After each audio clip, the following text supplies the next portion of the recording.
The Cincinnati Reds drop yet another division game, and it has us wondering, is it time to panic?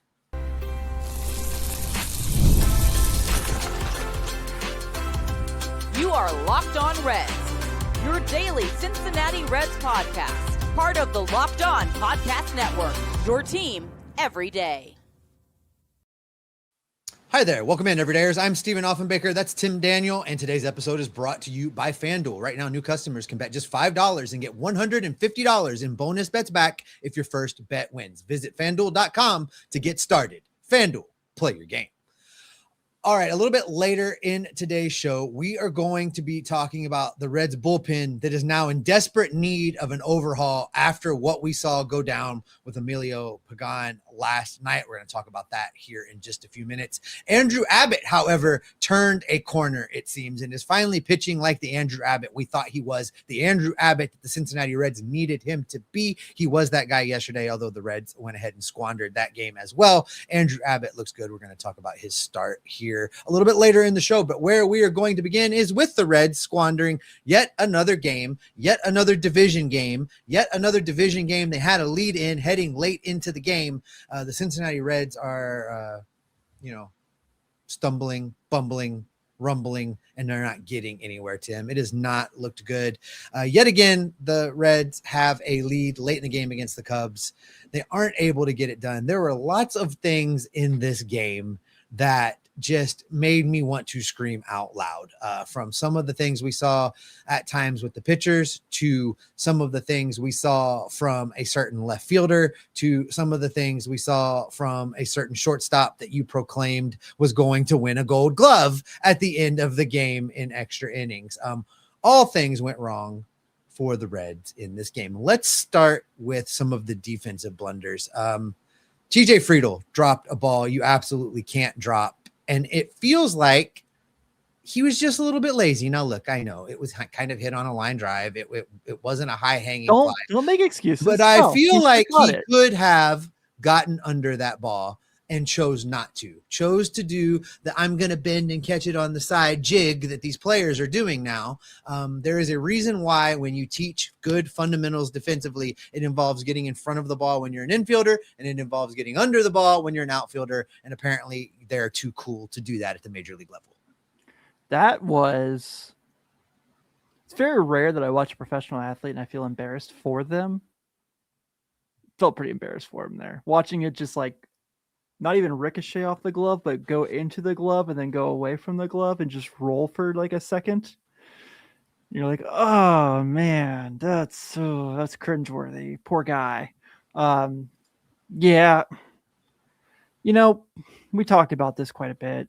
Dane Meyer's situation. I've been pretty big advocate that I think Dane Myers should be the center fielder until they find someone better. Not saying Dane Myers is, Ken Griffey Jr. by any means. But the TJ Friedl thing, it's like, if he can't play left field, what can he do for this team? Because he was sitting better there for a little while. He's come back down to earth there for a bit. So I don't know what they can really look forward to from TJ Friedl if they can't even rely on him to catch a line drive. Jeff and I had a lengthy discussion by text while this game was going on about Jeff's thought that maybe it is a time to send Matt McLain down and let him reset a little bit and figure things out. But, I pushed back of who you're going to call up.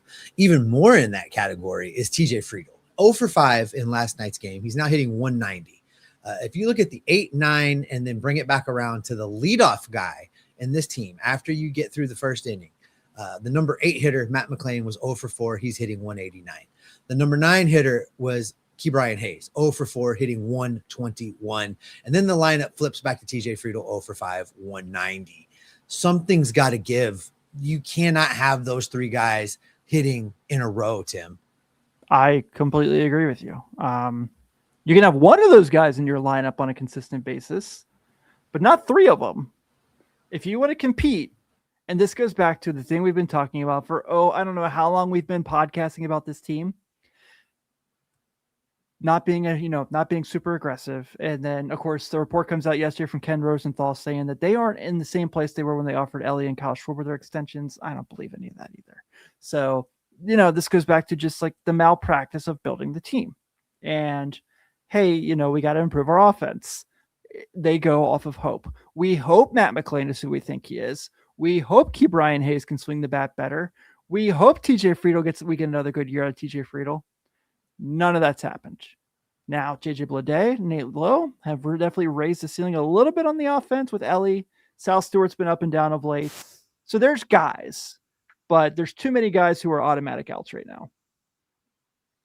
Matt McLain is 2 for 22 in his last 7 games with an 091, 091, 091. Walks. He's normally good for walks. He's not walking. For walks. He's not walking at all. You look at the rest of this business. Let's talk about Ke'Bryan Hayes in his last 7 games, Tim. I would love to say it's prettier. It's a little prettier. He's got a homer, He's got a homer, 143, 182, 286, 1 home run. He's drawn a walk. 1 walk in 21 at bats. Ugh. And then you've got the TJ Friedl of it all. TJ Friedl in his last week of baseball games, Tim, 214, 241, 393. At least those are higher numbers. Mendoza. He also has a home run in that stretch with a couple RBIs, no walks as well. These guys they're not performing well. I don't want this to be an entire segment of Debbie Downer. But there are a couple more things to talk about here. Ellie De La Cruz 0 for 5 in last night's game. Only struck out 1 time in that 0 for.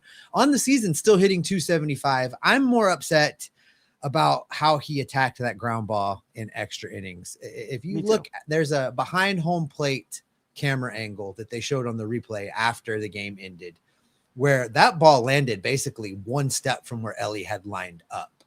And I feel like this is another example of these guys not playing old school fundamentals and getting in front of a ball. It seemed like Ellie was going to try and scoop that off to the side, as he does, and it kind of ate him up a little bit. And I feel like in an extra inning ball game, there's really no excuse for that. I agree. And I'm normally as pro Ellie as it gets, but that was a bad play. And I don't think it erases how well he's played shortstop all year, that one play, but it's a disappointing play and it cost him the game. I mean, Tony Santiago probably really cost him the game the most, but it cost him the game because it didn't give him another opportunity to bat in the 11th inning. Who knows if he doesn't make that play, if the Cubs still score. But hindsight is that play right there cost the Reds their chance at ending their losing streak. That is really, really disheartening. That's a good word, disheartening. I am disheartened. These last couple games are enough to really take the wind out of your sails as a fan of this team. This road trip is enough to take the wind out of your sails as a fan of this team. There are some good things. There are some positives. Let's end this segment on a couple high notes. As bad as the outfield has been, JJ Bleday has some power in that bat. Another day, another home run for JJ Bleday. He's hitting 292. His OPS is still got a 1 in front of the decimal point, 1.247.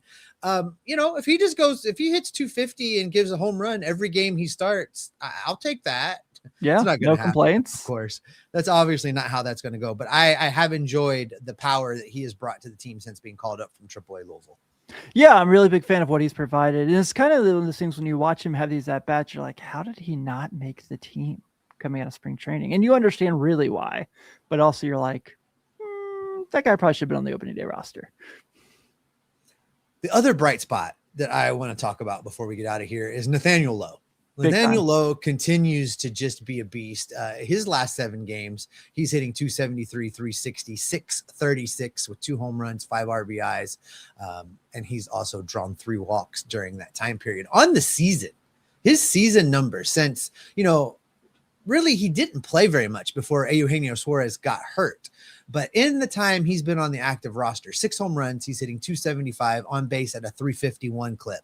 That's amazing. I don't know how that guy gets sat down when Gino comes back. There's going to be a lot of interesting conversations when Eugenio Suarez comes back. I was hanging out in the chat on your postcast last night as I was getting ready, getting things set up for this show. And there were a lot of Gino questions in the chat about what's going on. He went out with that oblique injury. Obliques are notoriously slow to heal. I do know that Gino has been taking some ground balls. I think he's getting close. We don't have an exact timeline yet, an exact timetable, but I feel like Gino's close to coming back. And that will be a little bit of a help to this lineup, I think, in that you can start rotating some guys in and get at least one of these sub 200 hitters out of the lineup every day. Yeah. And also just another power bat to kind of go with Lowe and Bleday and Ellie, and someone's going to make probably Sal see pitches again, that where it's going to make him get back to being a Sal Stewart. I hate to say it, and I know he hasn't been the best hitter so far, but Gino kind of makes the lineup go at times. Like he's kind of yeah.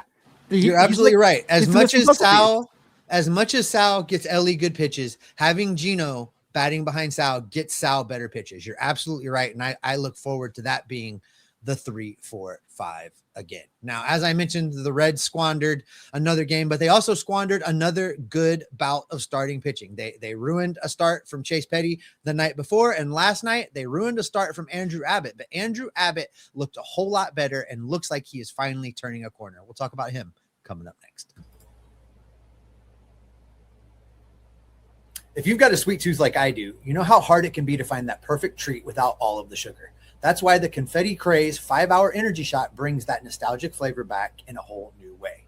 This is that classic taste you remember, but with a tasty caffeine boost and 0 sugar. It's a quick and easy way to satisfy that sweet craving while keeping things simple and on the go. I've always loved birthday cake, but you can't be eating sweets all day long. This is the perfect alternative. Confetti Craze 5-Hour Energy Shots taste just like birthday cake, vanilla and buttery. The flavors that let you unapologetically feel extra and unstoppably energized. All cake, no sugar. You can have your cake and sip it too, minus the sugar guilt. The Confetti flavor is back at 5hourenergy.com or on Amazon. Crack open Confetti Craze 5-Hour Energy Shots today.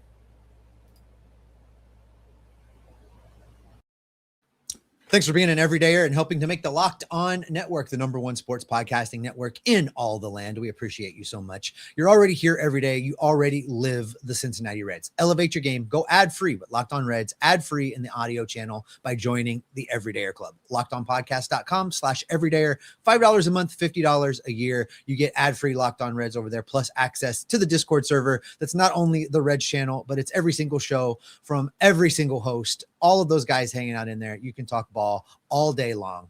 Check out the link down in the show description.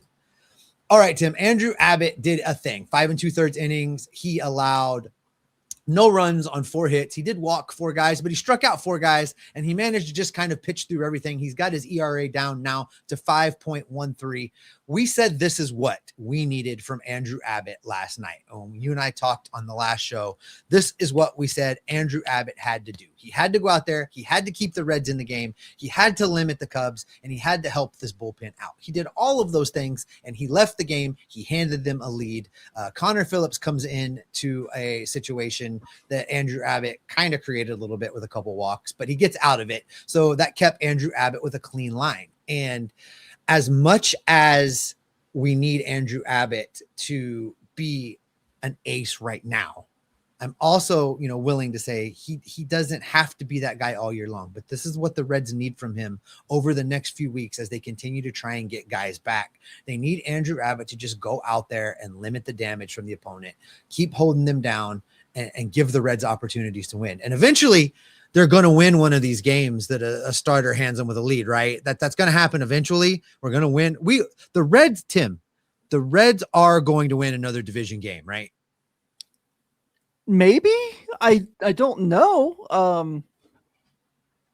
Yeah, it's been definitely really frustrating, but I made the joke last night on the postcast that I said, how many times have I done a show in the 2 seasons we've had the postcast where I said the starting pitcher left and gave the Reds an opportunity to win the game? Too many times.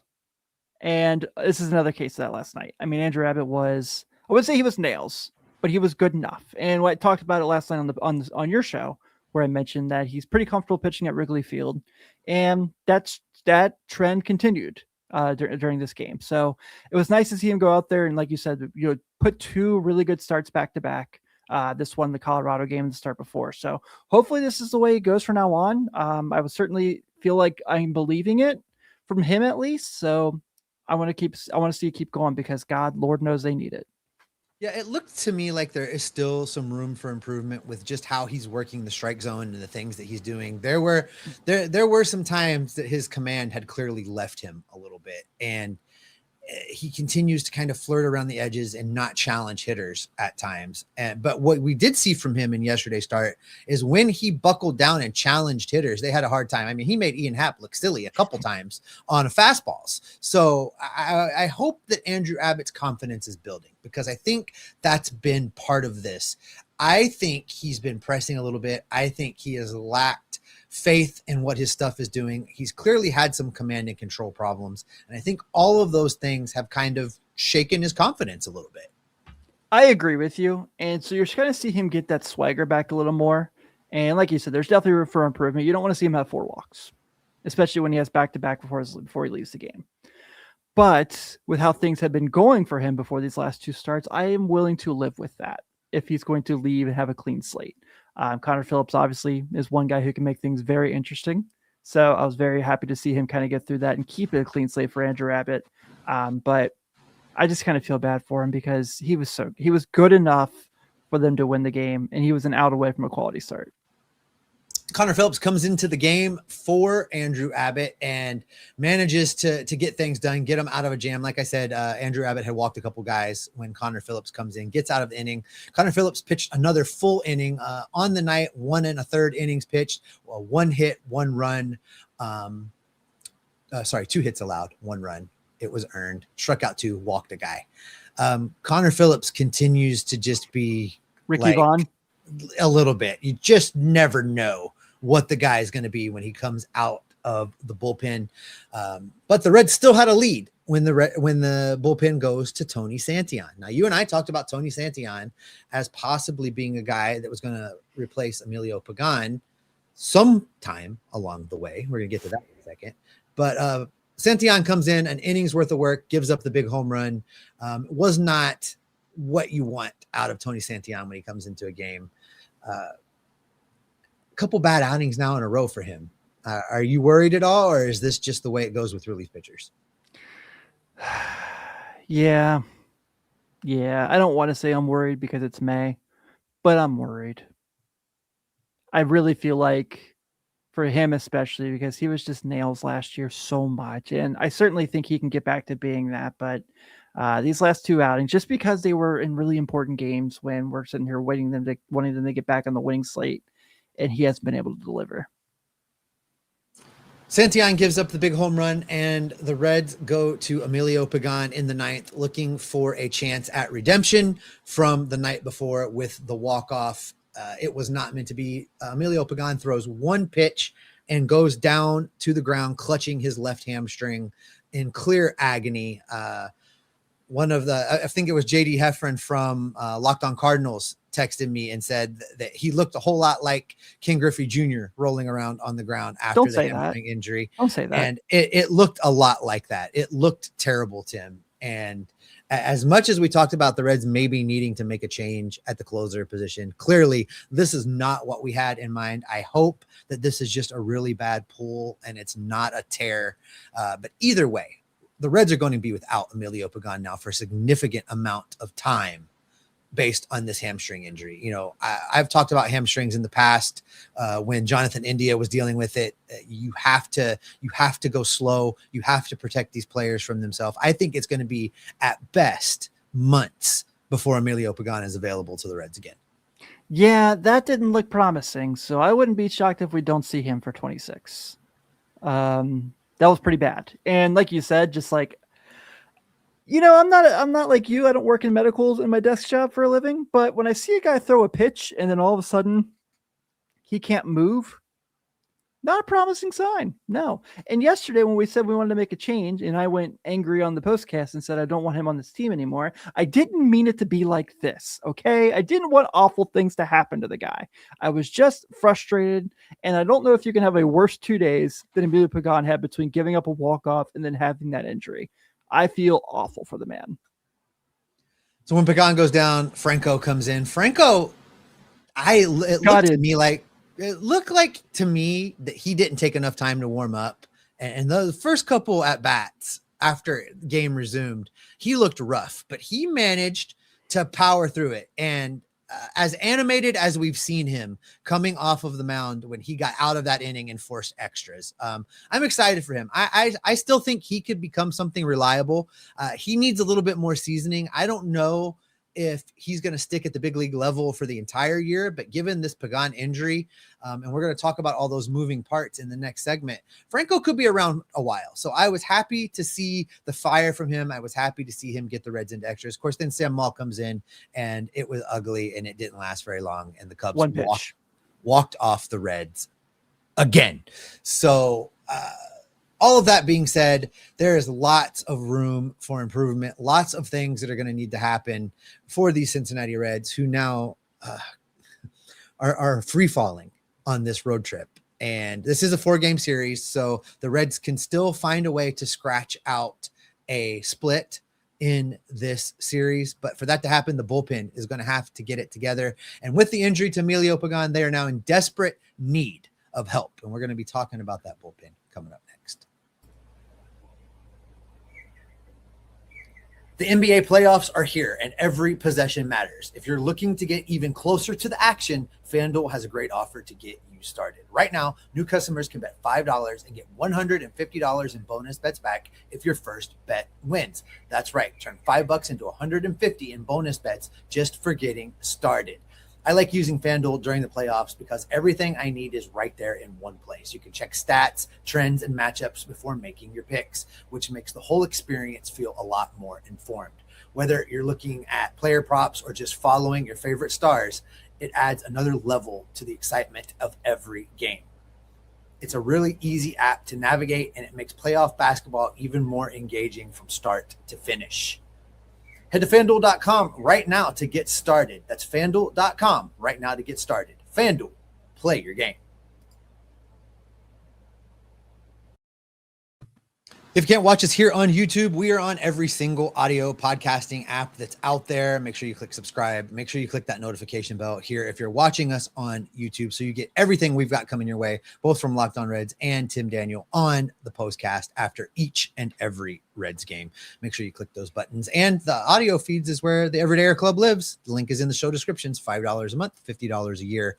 Ad-free Locked On Reds available to you.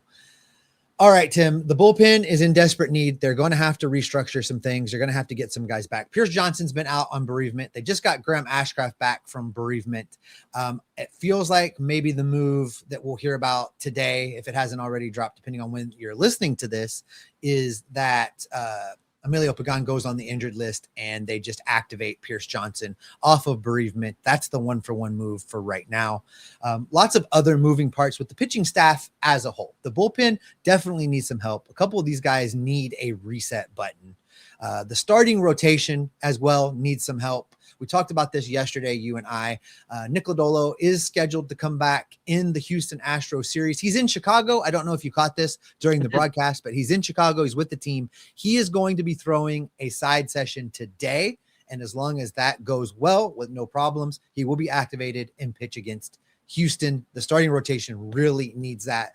This Reds team really needs that. They need to get these guys back and kind of recapture some of that magic they had in the month of April, because as good as they were from the beginning of the season through the end of April, man, things have turned on a dime. And this team is struggling. All of the pitching, the starting pitching, the bullpen pitching, all of the pitching is problematic right now. And they need a great big reset. Steven, Ulysses, Offenbaker, can I ask a quick favor? Sure. Can you full screen me for a second? Oh my goodness, this should be good. I saw this in the comment section yesterday. I'm just going to say this one time. Stop asking for Chase Burns to be a closer. He was not drafted number 2 overall to be the closer. He's also the best pitcher they have right now. Stop asking Chase Burns to be the closer. You can bring it back now. I did see some of that in the socials. He's the best pitcher in the starting rotation right now. Why? He's the best pitcher on the team right now. Would you move him to the bullpen? It's beyond me why people think that that's a great idea. because it is not. Before it's all said and done, by the end of this season, Chase Burns is going to be your number one ace of the staff, whether Hunter Green is pitching on it or not. I totally agree. That's the kind of stuff that Chase Burns has. This rotation can still be really good. You get Lodolo back. We're a month away from Hunter Green starting to pitch again. We'll get him back on this team in July. There is still hope. The Reds just have to remain relevant and stick around. And to do that, they're going to have to start winning division games. That starts right now, today. They have to find a way to salvage this series with the Chicago Cubs. They have now lost 5 in a row, all against division opponents, all on the road. They have to win these next 2 games. I mean, I hate saying that in the month of May. Must-win baseball really doesn't exist in the month of May, but the Reds can't afford to fall far back. I've talked about this since the schedule came out last year, that the Reds have to find themselves in good shape before they ever get to the month of September because of the gauntlet that the schedule is. It can't be a kind of thing where the Reds go into September grouped with the teams the way they're grouped right now. The Reds have to find a way to win. It's going to begin right now against the Chicago Cubs. Yeah, you got Brady Singer going on the hill, who has definitely had an up and down year. I feel like his last couple outings, you've kind of seen him be more of what he was last season. So hoping the best for that, except for that Pirates outing was pretty terrible. But, rain delays, they happen, right? And that's what threw him off. That's my excuse. I'm sticking to it. But, if you can see him get back to who he was against Detroit and Minnesota, then you got to feel pretty good about this game as well. And then Kyle Ray on the other end, who's obviously somehow still in the majors, still successful. I don't understand what he's doing that makes him stick, but it's working. So kudos to him. But yeah, you got to find a way to win this one specifically. You got to find a way to kind of just get the vibes back in the clubhouse. And like you said, that starts today, and we see how things go from there, but they got to get this one. Yeah, Brady Singer over his last 3 starts is allowing 3 runs per game, and he's averaging about 5 innings pitched. Can't do that math on the fly, but not good. He needs to be better than that. As bad as the Reds needed, as much as the Reds needed Andrew Abbott to do the thing that he did last night, they need Brady Singer to go out and do that same thing. This bullpen is in real trouble right now, and the starting pitchers have to get through 5-6 innings each time out right now and help limit some of the need that is in this bullpen right now. They're going to have to step it up. Yeah, I mean, you say 5 to 6. I could definitely go if they could just go 6-7 innings and just kind of go that route as well. That'd be really helpful. We definitely appreciate it. As far as the bullpen pieces go, so there's a lot, like you said, the moving pieces. It makes sense in the Pierce Johnson thing, like you mentioned. But one guy in particular, I'm kind of genuinely curious about. Do you think the Reds make another run at Andrew Chafin since he just opted out of his minor league deal? I don't think so. I mean, Kenny Powers in real life fashion. I don't think so. I really don't feel either. Like they're gonna roll with what they've got, and but it's not good enough. I think it wouldn't hurt this team to go out and make a move and bring somebody up, or bring somebody in versus bring somebody up. This is the kind of thing where Nick Krall is going to look in the camera and tell us we need patience. We believe in our team. Injuries are the same as a trade. When you get these guys back from injury, it's the same as going out and making a deal. These are the things we're going to start hearing, I think. And it just really becomes a question. Can this starting rotation hold it together enough and support this bullpen enough to limit the exposures of some of the youngsters that are in this bullpen right now that really probably shouldn't be at the major league level? This is the things I talked to my therapist about when she's like, what's on your mind? I'm like, the Reds crushing my soul because they don't know how to build a roster. It's between the outfield struggles and now the strength of this team that was the pitching being in the shambles. It really is a lot, Tim. And they got to start winning. That's where we're going to leave it for today. The Reds need to go out and win the next 2 in Chicago and split this series and try to right this ship coming back to Cincinnati. Make sure you're subscribed and make sure you click that notification bell. We'll keep all of the information coming your way. For the audio folks, go check out Locked On MLB as your next listen. Sully's got you covered over there with Major League Baseball from a national perspective, as well as former Reds reliever Mike Stanton has things covered for you from a former player's perspective. And the folks at MLB Game Night have you covered watching every single game, every single night. So you don't have to unless you just really want to. They'll keep you informed as to what's going on. For the video, folks, go check out Locked On's first ever 24/7 national YouTube channel, where all of the experts of the entire Locked On network are talking ball 24 hours a day, 7 days a week. We're going to keep gathering up the news, the notes, the rumors, the reports, and the information right here to keep you locked on Reds every single day.